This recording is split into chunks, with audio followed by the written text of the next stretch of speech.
আল্লাহু আকবার, আল্লাহু আকবার।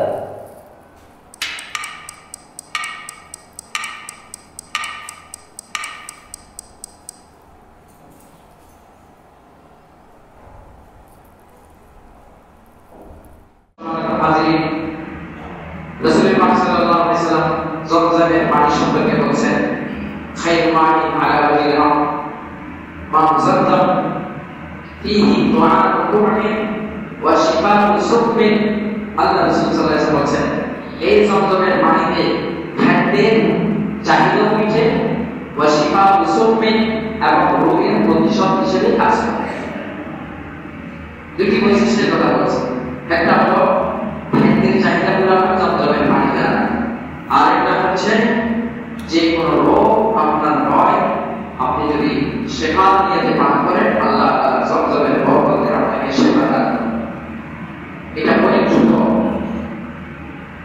আবু যার গিফারী রাদিয়াল্লাহু আনহু একবার এক মাস পরে আল্লাহ রাসূলের সাথে সাক্ষাৎ, সুনানে তিরমিজি করে এখানে ঘটনা আছে। তো রাসূল করিম সাল্লাল্লাহু আলাইহি ওয়াসাল্লাম জিজ্ঞেস করলেন, আবু যার তুমি এতদিন কোথায় ছিলে? বলছি, ইয়া রাসূলুল্লাহ আমি মক্কায় ছিলাম। তো সেখানে তোমার খাওয়া দাওয়ার ব্যবস্থা কি করেছে? তুমি গরিব অসহায়, তোমার কাছে তো এরকম তৌফিক নাই।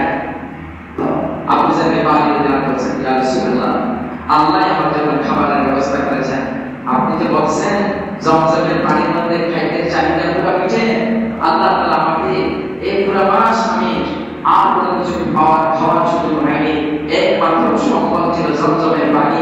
এই জমজমের পানি এক মাস পর্যন্ত আমি খেয়েছি এবং আগের চেয়ে শারীরিক সুস্থতা অনুভব করেছি, এবং শরীরের ফিটনেস আমি ধরে রাখতে পেরেছি এই জমজমের পানির মাধ্যমে। খাদ্যের চাহিদা পূরণ হয়ে গেছে, মোটা তাজা হয়ে গেছে এক মাস পর। জমজমের পানির মধ্যে সেই বরকত আছে, এবং যে কোনো নিয়তে আপনি সেবা নিয়তে হোক অথবা যে কোনো নিয়তে হোক আপনি জমজমের পানি পান করবেন, আল্লাহ তাআলা আপনার নিয়ত পুরা করে দিবেন। আপনি অসুস্থ, যে কোনো রোগে আক্রান্ত, আপনি আল্লাহর কাছে আল্লাহর উপর ভরসা করে জমজমের বরকতের উদ্দেশ্যে যদি আপনি পান করেন, আল্লাহ তাআলা আপনাকে সব রোগ থেকে মুক্তি দান করেন। কোরআন গ্রামের ইতিহাস আমরা দেখি যে পুরোনো আলেমরা জমজমের পানি পান করার সময় কিসের নিয়ে করতেন?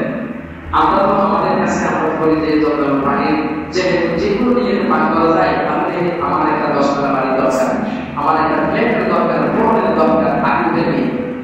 ওলামায়ে কেরাম যারা যুগে হাদিসে ইকরাম ছিলেন তারা কি দোয়া করেছে? যেমন ইমাম ইবনে হুযায়মা রাদিয়াল্লাহু রাহিমাহুল্লাহ বড় হাদিস ছিলেন। হুযায়মা উনি ওনাকে ওনার ছাত্ররা জিজ্ঞেস করেছেন, আপনি হাদিস জগতে এত বড় আলেম কিভাবে হয়েছেন? তো উনি বলছেন, আমি যখনই জমজমের পানি পান করতাম আল্লাহর কাছে দোয়া করতাম, আল্লাহুম্মা ইন্নী আসআলুকা ইলমান নাফিআ, হে আল্লাহ আমাকে উপকারী জ্ঞান দান করুন, এমন জ্ঞান দান করুন যে জ্ঞান আমাকে দুনিয়াতেও আমাকে উপকার করে এবং পরকালেও আমাকে উপকার করে। তো আল্লাহ তাআলা জমজমের পানি বরকতে আল্লাহ তাআলা এলেমের সমুদ্র আমার শিরাকে ঢুকে দিয়েছেন। এভাবে আল্লাহ ইবনে হাজার আসকালানি রাহমাতুল্লাহ আলাইহি বলেছেন যে আল্লাহ তাআলা আমাকে জমজমের পানির বরকতে স্মৃতি শক্তি এমন মজবুত করে দিয়েছেন, লক্ষ লক্ষ হাদিস আমি মুখস্থ করতে পেরেছি। সুবহানাল্লাহ। এজন্য জমজমের পানি পান করার পরে একটি দোয়া আব্দুল্লাহ ইবনে আব্বাস থেকে বর্ণিত, তিনি বলতেন যে তিনি যখন জমজমের পানি পান করতেন আল্লাহর কাছে এইভাবে দোয়া করতেন, আল্লাহুম্মা ইন্নী আসআলুকা ইলমান নাফিআ ওয়া রিজকান ওয়াসিআ ওয়া শিফাআন মিন কুল্লি দা।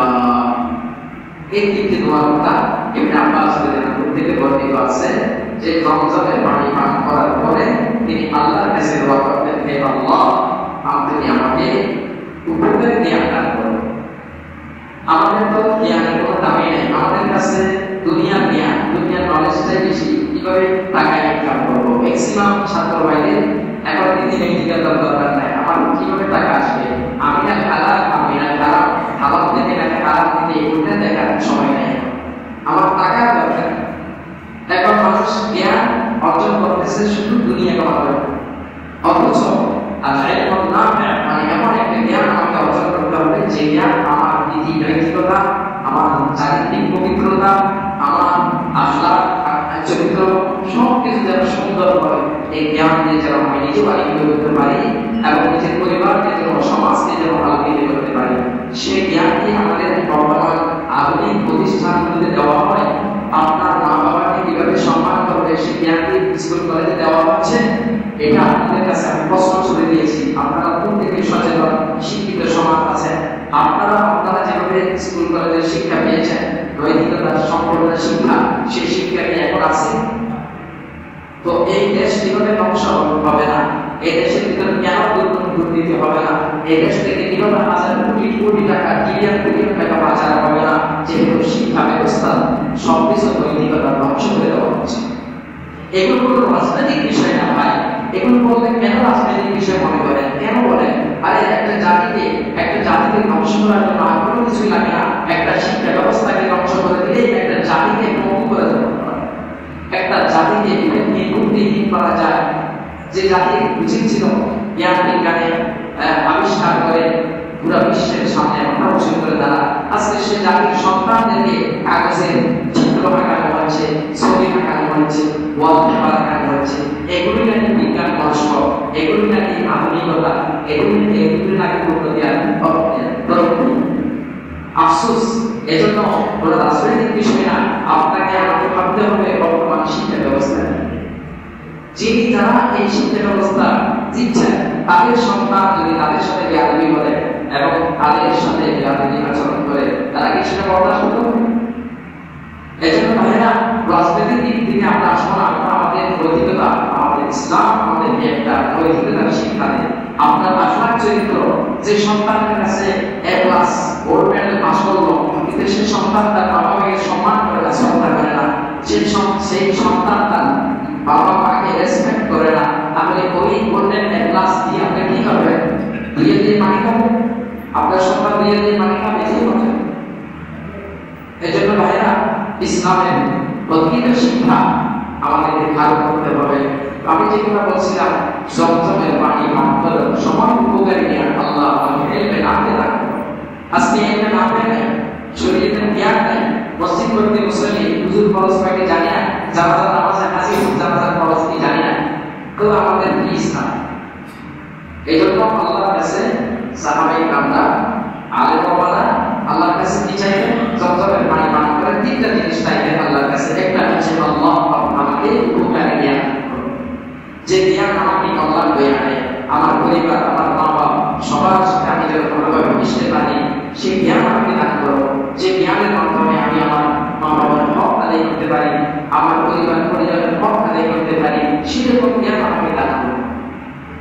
আজকে সন্তানরা মা বাবার সাথে ভালোবাসা নেই, ভালোবাসাটা ডাইভার্ট হয়ে গেছে, ভালোবাসা দিকে চলে গেছে। ছেলে মেয়ে বন্ধু বানানোর জন্য এখানে শিক্ষা দেওয়া হয়েছে। ছেলে মেয়ে আমার বন্ধু হতে পারে না, নাউজুবিল্লাহ। এই জন্য ভাইরা, এই সন্তান যদি এই শিক্ষা যদি গ্রহণ করে, এত তাড়াতাড়ি বন্ধুত্ব হয়ে যায় যে 13-14 বছর বয়স থেকে আপনার মহব্বত ভালোবাসা সব তার বন্ধুর সাথে তার, তো ওই সন্তান তার অন্তরে কিভাবে মা বাবার ভালোবাসা সৃষ্টি করবে? সেই সন্তান মা বাবাকে কেন পিছনে ফেলে দিবে না? সেই সন্তান কেন মা বাবাকে বৃদ্ধাশ্রমে ফেলে দিবে না? অবশ্যই। এই জন্য একটা নাম পেলাম উপকারী জ্ঞান, যে জ্ঞান আমাকে দুনিয়াতে আমার কল্যাণ হয়ে আমি আখিরাতে। এক নম্বর। 2 নম্বর হচ্ছে ওয়ারিসতান ওয়াসিআ, আল্লাহ আমাকে বরকতময় রিজিক দান করো, বরকতের রিজিক দান করো। এবং তৃতীয় ওয়াশিফা মিন কুল্লি দা, আল্লাহ আমাকে সর্ব ধরনের রোগ থেকে শিফা দান করো। এই তিনটি দোয়া জমজমের পান করার পরে ইবনে আব্বাস রাদিয়াল্লাহু করতেন, সাহাবীরা করতেন, আলেমরা করতেন। আপনি যেহেতু তাদের অনুসারী, এজন্য আমাদেরও এই তিনটি জ্ঞান আল্লাহর কাছে দোয়া চাই। জমজমের পানি সরাসরি ওখানে গিয়ে পান করা, এটাই সবচেয়ে বড়। আর যদি আপনি যেতে না পারেন, আল্লাহ আপনাকে যদি এখানে নিয়ে আসেন, যেমন রাসূলুল্লাহ সাল্লাল্লাহু আলাইহি ওয়াসাল্লাম জমজমের পানি মক্কা থেকে মদিনায় নিয়ে যেতেন, এটা হাদিস দ্বারা প্রমাণিত। কোনো আল্লাহ বান্দারা হাজী সাহেব যদি আপনাকে হাদিয়া হিসেবে জমজমের পানি দেন, তখন আপনি এই জমজমের পানি পান করে আল্লাহর কাছে দোয়া করবেন, আল্লাহুম্মা ইন্নী আসআলুকা ইলমান নাফিআ ওয়া রিজকান ওয়াসিআ ওয়া শিফাআন মিন কুল্লি দা। সম্মানিত হাজির, জমজমের পানির বৈশিষ্ট্য বলে শেষ করা জমজমের পানি মদিনা থেকে নিয়ে কোবা থেকে নিয়ে বিশাল বিশাল বড় বড় পাইপলাইন দিয়ে এই জমজমের পানি হাজার হাজার লক্ষ লক্ষ এরকম পানি সাপ্লাই দিচ্ছে। কিন্তু ওই যে শুরু হয়েছে তার শেষ হওয়ার কোনো নাম নিশান নাই। এবং সারা বিশ্বের মধ্যে এই জমজমের পানি নিয়ে যাওয়া হচ্ছে, কোনো শেষ নেই। ছোট্ট একটা কূপ, ওই কূপ থেকে এভাবে মিলিয়ন মিলিয়ন এরকম পানি নিয়ে যাওয়া হচ্ছে। পানির কোনো কমতি নাই। রাসূল পাক সাল্লাল্লাহু আলাইহি সাল্লাম যখন শবে মেরাজে যাওয়ার আগে তার সবকে সদা করে ওপেন হাত সাজানি করা হয়েছে। অর্থাৎ জিবরিল আগে রাসূল পাক সাল্লাল্লাহু আলাইহি সাল্লামকে এই শিরা পেটে সেখান থেকে তার আত্মাকে হৃৎপিণ্ডকে বের করে যে পানি দ্বারা ধৌত করেছে সেটা হচ্ছে জমজমের পানি। তো মুফাসসিররা বলেন, মুহাদ্দিসগণ বলেন, যদি জমজমের পানি যদি শ্রেষ্ঠ পানি না হতো, এর জমজমের বিকল্প কোনো পানি থাকতো, তো সেদিন জিবরিল আগে অন্য পানি দিয়ে রাসূল পাক সাল্লাল্লাহু আলাইহি ওয়াসাল্লামের মুবারক পবিত্র আত্মাকে ধৌত করতেন। কিন্তু না, সেখানে জমজমের পানি দিয়ে ধৌত করা হয়েছে। এবং রাসূল সাল্লাল্লাহু আলাইহি ওয়াসাল্লাম একবার জমজমের পানি এইভাবে একজন সাহাবী পাত্তি করে এভাবে তুলছেন, তুলার পরে রাসূল পাক সাল্লাল্লাহু আলাইহি ওয়াসাল্লাম সেই পাত্তি করে গুলি করে পাত্তি করে পানি দিতে সাহাবী কি করলেন, চালাকি করে পানিগুলো জমজমের মধ্যে ঢেলে দিলেন। আর তিনি রাসূল পাক সাল্লাল্লাহু আলাইহি ওয়াসাল্লামের জবাব যে রোয়া যে লালা, সেই লালা যেন জমজমের সাথে মিশে সোনায় সোনায় পাকা হয়ে যায়। সোনায় সোনায় একদিকে ইব্রাহিম ইসমাইল আলাইহিস সালামের পদচিহ্ন, আর এদিকে রাসূল পাক সাল্লাল্লাহু আলাইহি ওয়াসাল্লামের লালা মুবারকে এই ঝর্ণা যে প্রবাহিত হচ্ছে কিয়ামত পর্যন্ত চলমান থাকবে। কিয়ামতের আগে হাদিসের মধ্যে আসছে যত বৃষ্টি পানি আছে সব শুকিয়ে যাবে। আল্লাহ তো আর পৃথিবী রাখবেন না, আর কেন পানি রাখবেন? আল্লাহ তাআলা পুরো আসমান জমিন সব নির্মাণ করে দিলেন। এই কিয়ামতের আগে সমস্ত বৃষ্টি পানিগুলো সব শুকিয়ে যাবে, একমাত্র জমজমের পানি তখনও চলমান থাকবে। সুবহানাল্লাহ। খায়রুমা আলা ওয়াজহিল্লাহ। আপনি আমাদের দেশের মিনারেল ওয়াটার তখন দামি দামি মিনারেল ওয়াটার হোক, আপনি একদিন দুই দিন একবার দুই মাস যদি আপনাদের ওখানে রাখলেন সেখানে সেবা জমে যায়।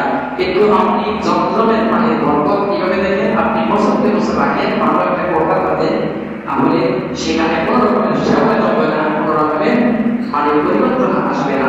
এটা হচ্ছে জমজমের পানির বরকত। সুবহানাল্লাহ। সম্মানিত হাজির, বাইতুল্লাহ শরীফের আরেকটি নিদর্শন। এই নিদর্শনগুলো দেখার জন্য আল্লাহ তাআলা আপনাদেরকে, আল্লাহর মেহমানদেরকে ওয়াজ করার জন্য নির্দেশ দিয়েছেন। এই বান্দারা তোমরা আসো আমার নিদর্শনকে দেখো, চোখে দেখো। আরেকটি নিদর্শন হচ্ছে হাজার আসওয়াদ। হাজার আসওয়াদ মানে যেখান থেকে আজীবন তাওয়াফ শুরু করে, একটা সবুজ লাইন আছে, ওই সবুজ লাইন বরাবর হাজার আসওয়াদ। ওই হাজার আসওয়াদ এটা কি জান্নাতের মাধ্যম। রাসূল পাক সাল্লাল্লাহু আলাইহি ওয়াসাল্লাম হাদিস শরীফের মধ্যে ইরশাদ করেছেন, হাজার আসওয়াদ ইন্নাহা মিনাল জান্নাহ, জান্নাত থেকে এই পাথর এসেছে। কানা আশাদু বায়াজান মিনাল দাম। এই পাথরটা যেদিন এই পৃথিবীতে তার আগমন ছিল, হয়েছিল, এই পাথরটা দুধের চেয়ে বেশি সাদা ছিল। কানা আশাদু বায়াজান মিনাল দাম। হাজার আসওয়াদ যে সময় অবতীর্ণ হয়েছিল জান্নাত থেকে সাদা পাথর ছিল, এখন কালো হয়ে গেছে। না, হাজার আসওয়াদ মানে কালো পাথর। আল হাজার মানে পাথর, আল আসওয়াদ মানে কালো, লেক পাথর, কালো পাথর। এই কালো পাথর এটা কালো হয়ে যাওয়ার কারণ কি?